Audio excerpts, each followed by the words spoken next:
Hi friends, welcome back to my channel. మామిడికాయతో సింపుల్గా చేసే రోటి పచ్చడి ఎలా తయారు చేయాలో చూద్దాం.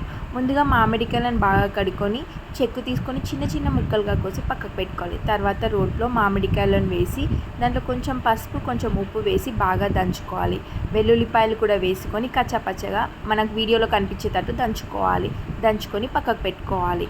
తర్వాత ఒక ప్యాన్లో ఆయిల్ పోసుకొని బాగా హీట్ చేసుకున్నాక కొన్ని ధనియాలు, కొన్ని జీలకర్ర, ఎండుమిరపకాయలు, కరివేపాకు వేసుకొని బాగా ఫ్రై చేసుకోవాలి. ఫ్రై చేసుకున్నాక స్టవ్ ఆఫ్ చేసి పక్కకు పెట్టుకొని చల్లార్చుకోవాలి. తర్వాత రోట్లో వేసుకొని బాగా కచ్చాపచ్చగా దంచుకోవాలి.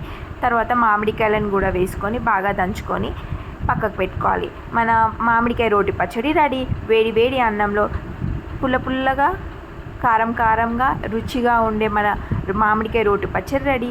మీకు ఈ వీడియో నచ్చినట్టయితే please do like, share and subscribe to my channel. Thank you for watching. See in your next video.